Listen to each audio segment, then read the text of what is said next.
The capital நண்பர்களுக்கு வணக்கம். நான் உங்கள் நிரஞ்சன். ஜனநாயகம் அப்படின்னு சொன்னா நமக்கு என்ன ஞாபகம் வரும்?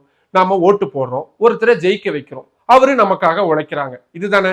ஆனா நம்ம ஓட்டு போட்டு ஜெயிக்க வச்ச ஒரு எம்பியோ இல்லாட்டி ஒரு எம்எல்ஏவோ ஒரு நாள் காலையில திடீர்னு எந்திரிச்சு வேற ஒரு கட்சிக்கு மாறிட்டாருன்னு நியூஸ் வந்தா நமக்கு எப்படி இருக்கும்? என்னப்பா இவரு, நாம ஒரு சின்னத்தை பார்த்து ஓட்டு போட்டோம், இவர் என்னடானா பணத்துக்காகவோ இல்லாட்டி மந்திரி பதவிக்காகவோ கட்சி மாறிட்டாரே அப்படின்னு நமக்கு கோவமா வரும். இதைத்தான் இன்னைக்கு இருக்கக்கூடிய அரசியல் உலகத்துல ரொம்ப நாகரீகமா குதிரை பேரம் இல்லாட்டி ஹார்ஸ் ட்ரேடிங் அப்படின்னு சொல்லிக்கிட்டு இருக்கிறாங்க. குதிரை பேரமா? இதுக்கும் அரசியலுக்கும் என்ன சம்பந்தம் அப்படின்னு தானே உங்களுக்கு தோணுது. இந்த வீடியோல இந்த ஹார்ஸ் ட்ரேடிங் பத்தியும் அதோடைய ஹிஸ்டரிய பத்தியும் எந்த அளவுக்கு இது ஜனநாயகத்துக்கு விரோதமான விஷயமா இருக்கு அப்படின்றதையும், உலக அளவுல பிரபலமா நடந்த இந்த ஹார்ஸ் ட்ரேடிங் பத்தியும், இந்தியா இந்த ஹார்ஸ் ட்ரேடிங்கே ஒரு அடிப்படையான ஒரு ஊரா இருக்குன்னு சொன்னா மாற்று கருத்து இல்ல. இந்தியாவில எந்த அளவுக்கு இந்த ஹார்ஸ் ட்ரேடிங் நடந்துச்சு, தமிழ்நாட்டுல இப்போ ஹார்ஸ் ட்ரேடிங்கோட சேர்த்து ஒரு சோஃபா கலாச்சாரமும் வந்திருக்கு.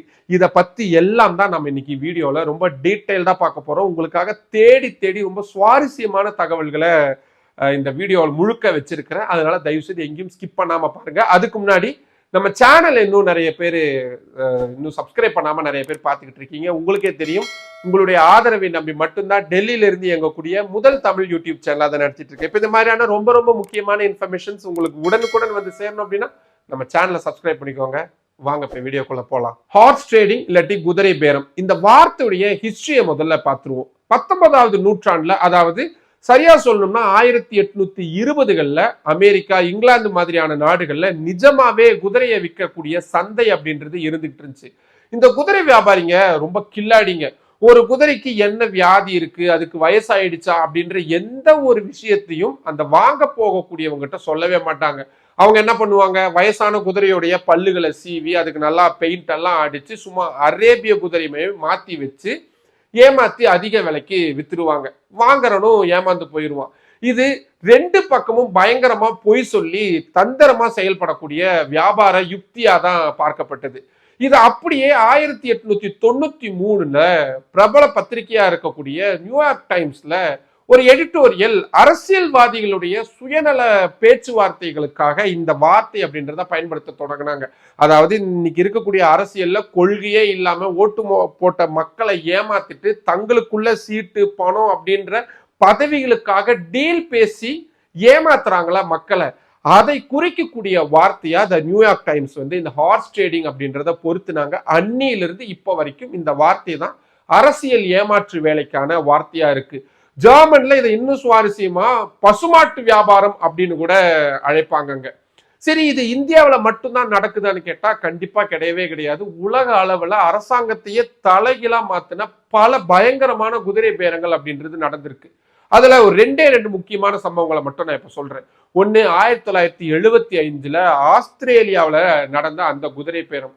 அப்ப ஆஸ்திரேலியாவுடைய பிரதமராக இருந்தது காஃப் வில்ட்லம். அவருடைய லேபர் பார்ட்டிக்கு பெரும்பான்மை குறைஞ்சப்போ எதிர்கட்சியினர் பட்ஜெட் பாஸ் பண்ண விடாம கடுமையா நாடாளுமன்றத்தை முடக்கி வச்சுட்டாங்க.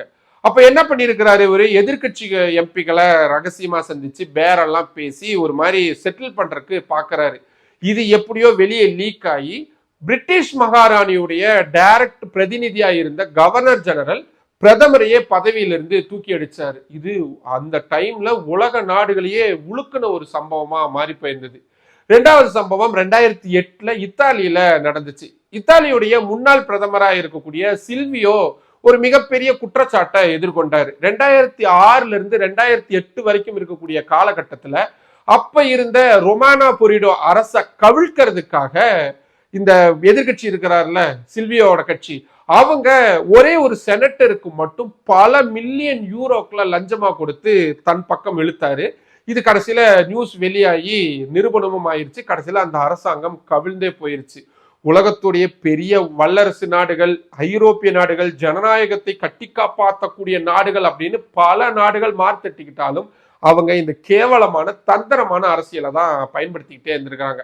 சரி, நம்ம இந்தியாவுக்கு வருவோம். இந்தியாவுல அரசியல் இந்த குதிரை பேரம் அப்படின்றது எப்ப ஆரம்பிச்சது? இதுக்கு ஒரு காமெடியான அதே சமயம் நம்ம எல்லாருமே வெக்கப்பட வேண்டிய ஒரு வரலாறு அப்படின்றதும் இருக்கு. அந்த வருஷம் 1967. ஹரியானா மாநிலத்துல தேர்தல் அப்படின்றது நடக்குது. அங்க ஹசன்பூர் அப்படின்ற தொகுதியில காயாலால் அப்படின்ற ஒரு சுயேட்சை எம்எல்ஏ ஜெயிக்கிறாரு. சுயேட்சை எம்எல்ஏ ஜெயிச்சுட்டாருனாலே அவர் காட்டுல மழை தானே, அதே தான் இந்த காயாலாலுக்கும் நடக்குது. ஜெயிச்ச உடனேயே காங்கிரஸுக்கு ஆதரவு அப்படின்னு சொல்றாரு. திடீர்னு என்ன ஆச்சுன்னு தெரியல, அடுத்த சில மணி நேரங்கள்லயே ஐக்கிய முன்னணி கூட்டணிக்கு நான் ஆதரவு தெரிவிக்கிறேன் அப்படின்னு போறாரு. அங்க போன சில மணி நேரங்கள்லயே இல்ல இது சரி வரல அப்படின்னு திருப்பி காங்கிரஸ்க்கே வந்துடுறாரு. வெறும் 9 மணி நேரத்துல இவரு 3 கட்சிக்கு இப்படி தாவி இருந்தாரு. இதத்தான் வட இந்தியாவில ஆயாலால் ஆயா காயாலால் காயா அப்படின்ற மாதிரி ஏதோ ஒரு ஹிந்தி வார்த்தையில சொல்லுவாங்க. அதாவது போன காயாலால் திருப்ப வந்துட்டாரு அப்படின்றதான் சொல்லுவாங்க. இந்த 1967 இந்த ஹரியானாவுடைய இந்த சட்ட குழப்பங்கள்லாம் இருந்துச்சுல, கடைசியில அங்க சட்டசபையே கலைக்கப்பட்டு குடியரசுத் தலைவர் ஆட்சி அப்படின்றது கொண்டு வரப்பட்டுச்சு. அப்படின்னா பாத்துக்கோங்க எந்த அளவுக்கு பணப்புழக்கமும் இந்த குதிரை பேரங்களும் நடந்திருக்கும் அப்படின்னு. இந்த ஆயாரம் காயாரம் கலாச்சாரம் ரொம்ப அதிகமாயிட்டே போயிட்டு இருந்துச்சு. ஏன்னா அது ரொம்ப ஈஸியா இருக்குது அரசியல் கட்சிகளுக்கு ஆட்சியை தக்க வச்சுக்கிறதுல. இதை பார்த்த அப்போதைய பிரதமர் ராஜீவ்காந்தி 1985 அரசியல் சாசனத்துடைய 10வது அட்டவணையில கட்சி தாவல் தடை சட்டம் அப்படின்ற ஒரு விஷயத்த கொண்டு வராரு. அதாவது ஒரு கட்சியிலிருந்து ஜெயிச்சு இன்னொரு கட்சிக்கு மாறினா அவங்க பதவி பறி போயிரும் அப்படின்னு இந்த சட்டம் சொல்லுது. சட்டத்தை போடுறது அரசியல்வாதிங்க, அவங்களுக்கு அதுல இருக்கக்கூடிய அந்த லூப் ஹோல்ஸ் எல்லாம் கண்டுபிடிக்க தெரியாதா? கட்சிதாமா கண்டுபிடிச்சாங்க.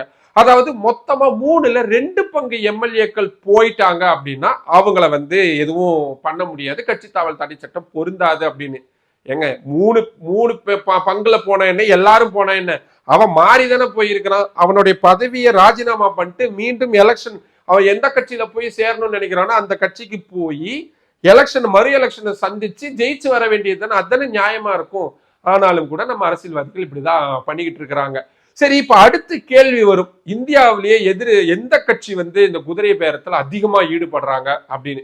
நீங்க கொஞ்சம் வரலாற்றை திருப்பி பார்த்தீங்கன்னா இதுல எந்த கட்சியுமே யோகியம் கிடையாது. எல்லாருமே இந்த கேவலமான விஷயத்த பண்ணிக்கிட்டே தான் இருந்திருக்கிறாங்க. 1970கள் மற்றும் 80கள் மத்தியில காங்கிரஸ் கட்சி மாநிலங்கள்ல இருக்கக்கூடிய எதிர்கட்சிகளை கவிழ்க்கிறதுக்காக இந்த எம்எல்ஏக்களை இழுக்கிறது, கவர்னர்களை வச்சு நெருக்கடி கொடுக்கறதுன்னு பல வேலைகளை பார்த்திருக்கிறாங்க. இன்னைக்கு பிஜேபி பண்ணிக்கிட்டு இருக்காங்கல்ல, அதெல்லாம் 30-40 வருஷத்துக்கு முன்னாடியே காங்கிரஸ் பலமா பண்ணியிருக்கிறாங்க.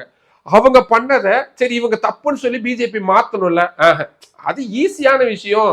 எதிரி என்னதான் பண்ணாலும் அவன் ஒரு நல்ல விஷயத்தை கொடுத்துட்டு போறான் எங்களுக்கு, நாங்க அதை ஃபாலோ பண்ண மாட்டோமா? பிஜேபி அதை தான் பண்ணிக்கிட்டு இருக்காங்க. கடந்த 10-15 வருடங்கள்ல பாஜக பண்ணக்கூடிய இந்த ஆபரேஷன் லோட்டஸ் அப்படின்ற பேர்ல அவங்க பண்ணிக்கிட்டு இருக்க குதிரை பேரம் இருக்குல்ல, இந்திய ஜனநாயகம் அத்தனையுமே வெட்கப்பட வேண்டிய தருணங்கள் அதாவது இருக்கு. நான் சில நேரடியான உதாரணங்களையும் கொடுத்துறேனே. 2019 கர்நாடகாவில் என்னாச்சு, ஜேடிஎஸ் கூட்டணி ஆட்சி நடந்துகிட்டு இருந்தப்போ திடீர்னு 14 காங்கிரஸ் கட்சியுடைய எம்எல்ஏக்களும் 3 ஜேடிஎஸ் எம்எல்ஏக்களும் ராஜினாமா பண்ணிட்டு மும்பை ரெசார்ட்டுக்கு டாடா காட்டிட்டு போயிட்டாங்க. கடைசியில் என்னாச்சு, முதல்வராக இருந்த குமாரசாமி ஆட்சி கவிழ்ந்து போச்சு, பாஜக ஆட்சி அமைஞ்சது. இதுல என்ன கொடுமைனா, இதே குமாரசாமி இப்ப பிஜேபி கூட கூட்டணி வச்சு மத்திய அமைச்சராகவும் இருக்கிறாரு. கால கொடுமடக்கதரவா அப்படின்னு தான் சொல்ல வேண்டியதா இருக்கு. 2020 அடுத்த வருஷத்திலேயே மத்திய பிரதேசத்தில் என்ன நடந்துச்சு, காங்கிரஸ் கட்சியுடைய ராகுல் காந்தியுடைய வலதுகரமா பார்க்கப்பட்ட ஜோதிராதித்ய சிந்தியா 22 காங்கிரஸ் எம்எல்ஏக்களை பெங்களூர் ரிசார்ட்டுக்கு, அதாவது போன எலெக்ஷனுக்கு இப்போ கர்நாடகாவில இருந்து எல்லாம் மும்பை போனாங்க, அப்புறம் மத்திய பிரதேசத்திலிருந்து எல்லாம் இப்ப பெங்களூர் போயிட்டாங்க. பறந்து கமல்நாத் அரசை கவிழ்த்து இப்போ அங்க பாஜக ஆட்சி அப்படின்றத கண்டினியூஸா நடந்துகிட்டே இருக்கு. ஆனா மும்பைக்கு வந்துட்டு போனவங்க தொடர்ந்து அதை பண்ண மாட்டாங்களா? 2022 மகாராஷ்டிராவில் சிவசேனாவுக்குள்ள ஏக்நாத் ஷிண்டே தலைமையிலான எம்எல்ஏக்கள்லாம் லோக்கல்லாம் வேணாம், மலைவாழ் தளத்துக்கு போயிடுவோம் அப்படின்னு நேரா அஸ்ஸாமுக்கு போய் அங்க போய் ரெசார்ட்ல உட்காந்துக்கிட்டு உத்தவ் தாக்கரே ஆட்சிய கவிழ்த்தாங்க. ஸோ இதை பாஜக எங்களுடைய திறமை அப்படின்னுவாங்க. மக்கள் பார்வையில பார்த்தா இது கேவலங்க, அசிங்கம் அப்படின்னு மட்டும் தான் நம்ம சொல்ல வேண்டியதா இருக்கு. மக்கள் ஓட்டு போட்டு ஒரு ஆட்சியை தேர்ந்தெடுக்கிறாங்க அப்படின்னா அதை இந்த ரிசல்ட் அரசியலையும் குதிரை பேரமும் நடத்தி ஒரு மாநிலத்துடைய ஒட்டுமொத்த தலையெழுத்தையும் மக்களுடைய அந்த அவங்க கொடுத்த அந்த மேண்டேட்டரிய பல நூறு கோடிகளை கைமாத்துறதன் மூலியமா மாத்துறத எப்படிதான் பண்றது? சரி, தமிழ்நாட்டுக்கு வருவோம், ரொம்ப அதை பத்தி டீட்டெயிலா போக வேணாம். தமிழ்நாட்டுல பெரிய அளவுல இப்படியான சம்பவங்கள் நடந்ததில்லை. கட்சி மாறி வரக்கூடியவங்க இருப்பாங்க, ஆட்சியை கவிழ்க்கிறதுக்காக நடக்குது அப்படின்றது ரொம்ப ரேரா தான் இருக்கும். 2017 கூட கூவத்தூர் சம்பவம் யாராவது மறக்க முடியுமா? அது கூட ஒரு கட்சியில இருக்கக்கூடிய 2 பிரிவுகள் யார் நாங்க தான் உண்மையான அதிமுக அப்படின்னு நிரூபிக்கிறதுக்காக அவங்க நடத்தின அந்த கூத்து தான் அந்த கூவத்தூர் கூத்து. அது எவ்வளவு கேவலமான கூத்து அப்படின்றது நம்ம எல்லாருக்குமே தெரியும். இப்போ புதுசா வந்திருக்கக்கூடிய தமிழக வெற்றி கழகம், நாங்க ஒரு மாற்று தூய சக்தின்னு சொல்லிக்கிட்டு இருக்கக்கூடிய முதல்வர் விஜய் அவர்கள் இவங்க எல்லாத்தையும் பண்ணதை விட தூக்கி சாப்பிடக்கூடிய வேலைகளை பண்ணிக்கிட்டு இருக்கிறாரு. அவரு குதிரை பேரத்திலையும் ஈடுபடுறாரு, ரெசார்ட் அரசியல்லையும் ஈடுபடுறாரு, புதுசா இந்தியாவுக்கே அறிமுகப்படுத்தி இருக்கிறாரு சோஃபா கலாச்சாரம் அப்படின்னு அந்த ஒரு கலாச்சாரத்தை ஆரம்பிச்சு வச்சிருக்கிறாரு. இப்போ 2026 தமிழ்நாடு சட்டமன்ற தேர்தலில் இவங்க அதிமுகவை ஊழல் கட்சின்னு சொல்லிக்கிட்டே இருந்த விஜய் அவர்கள் அந்த கட்சியிலிருந்து வரக்கூடியவங்களை மட்டும் எப்படி அவர் ஏத்துக்கிறாரு அப்படின்னு எனக்கு எதுவுமே புரியல. புரிஞ்சா நீங்க கமெண்ட் பாக்ஸ்ல சொல்லுங்க. ஆனா நம்ம இந்த இடத்துக்கு தான் ரொம்ப யோசிக்க வேண்டிய முக்கியமான இடத்துக்கு வந்திருக்கிறோம். இந்த குதிரை பேரம் அப்படின்றது சாதாரணமா ஜஸ்ட் லைக் தட்னு கடந்து போயிடலாமா? ஆனா அரசியல்னா இப்படிதாங்க, எல்லாரும் நம்ம கடந்து போயிட்டு தான் இருக்கணும்னு தோணுதா? ஆனா நிச்சயமா அப்படி பண்ணவே கூடாது. ஏன்?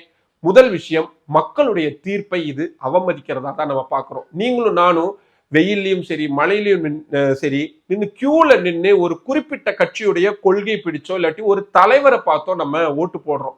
ஆனா ஜெயிச்சவரு பணத்துக்காக கட்சி மாறும்போது நீங்க போட்ட ஓட்டுக்கு என்ன மதிப்பு இருக்கு? இது மக்களுடைய இறையாண்மையே அசிங்கப்படுத்துற வேலைன்னு சொன்னா அதுக்கு மாற்று கருத்து கிடையாது. பணபலத்துடைய ஆதிக்கம் தான் ரெண்டாவது. திறமையான நேர்மையான தலைவர்கள் வர முடியாம யாருக்கிட்ட பல 100 கோடிகள் இருக்கோ அவங்க ஆட்சியை பிடிச்சிடலாம் அப்படின்ற நிலையை தான் இது உருவாக்கும். மூணாவது, அரசியல் ஸ்திரத்தன்மை. அரசாங்கம் எப்ப கவிழும்னே தெரியாது. இதனால அதிகாரிகளும் அரசாங்கமும் மக்கள் திட்டங்களை செயல்படுத்த முடியாம ஒரு மாதிரி தத்தளிப்புலயே இருந்துகிட்டே இருப்பாங்க. ஸோ நான் கடைசியா சொல்றது ஒன்னே ஒண்ணுதான், சட்டங்கள் எத்தனை வந்தாலும் அரசியல்வாதிகள் மனசாட்சியை நம்பி அதை விட மக்கள் நம்மளை தண்டிச்சிருவாங்க அப்படின்ற அந்த பயத்தோட இருக்கிற வரைக்கும் இந்த குதிரை பேரம் அப்படின்றத முழுசா ஒரு காலத்திலும் நிறுத்தவே முடியாது. அரசியல்வாதி அப்படிதான், அவனுக்கு பணம் வேணும், அவனுக்கு அதிகாரம் வேணும், போயிட்டே இருப்பான். ஒரு தடவை இப்படி பண்றான்ல, உங்களுடைய மேண்டேட்டரிய மாத்தி இன்னொரு கட்சிக்கு கேவலமா போய் சேர்றான்ல, அவன் அதுக்கப்புறம் உங்களுடைய தெருவுல கூட விடாதீங்க, அவனுக்கு ஒரு ஓட்டு கூட போடாதீங்க. இதுக்கு நீங்க அரசியல் படிக்கணும், நீங்க அரசியல் பார்க்கணும். நம்மளை யாரு துரோகம் பண்றாங்க, ஓட்டுக்கு பணம் கொடுக்கறது எவ்வளவு பெரிய கேவலமோ அதுக்கு ஈக்குவலான கேவலம், அதை விட மோசமான கேவலம் இந்த போய் இப்படி காசுக்காகவும் பதவிக்காகவும் இன்னொரு கட்சியில போய் சேர்றது. இப்படியான நபர்களுக்கு அரசியல் ரீதியில அவர்கள் அனாதைப்படுத்தப்பட வேண்டும் அப்படின்றதுதான் என்னுடைய தைரியமான ஒரு கோரிக்கையாகவும் ஒரு முழக்கமாகவும் இருக்குன்னு கூட வச்சுக்கலாமே. உங்களுக்கு என்ன தோணுது? இந்த குதிரை பேரத்தில் ஈடுபடக்கூடிய இந்த கேவலவாதிகளை என்ன பண்ணலாம்? உங்களுக்கு என்ன தோணுதோ தயவு செய்து தைரியமா கமெண்ட் பாக்ஸ்ல சொல்லுங்க. மற்றும் ஒரு வீடியோவில் சந்திக்கலாம். நன்றி. நம்மளோட கேபிட்டல் சேனலை இன்னும் நிறைய பேர் சப்ஸ்கிரைப் பண்ணாம பார்த்துக்கிட்டு இருக்கீங்க. உங்களுக்கே தெரியும், உங்களுடைய ஆதரவை நம்பி மட்டும்தான் டெல்லியில இருந்து இயங்கக்கூடிய முதல் தமிழ் யூடியூப் சேனலா தான் நடத்திட்டு இருக்கேன். இப்போ இந்த மாதிரியான ரொம்ப ரொம்ப முக்கியமான இன்ஃபர்மேஷன்ஸ் உங்களுக்கு உடனுக்குடன் வந்து சேரணும் அப்படின்னா நம்ம சேனலை சப்ஸ்கிரைப் பண்ணிக்கோங்க. நம்ம வீடியோஸை நிறைய பேர் கொண்டு போய் சேருங்க, லைக் பண்ணுங்க, கமெண்ட் பண்ணுங்க. உங்களுடைய ஆதரவை அதிக அளவில் தாருங்கள். நன்றி.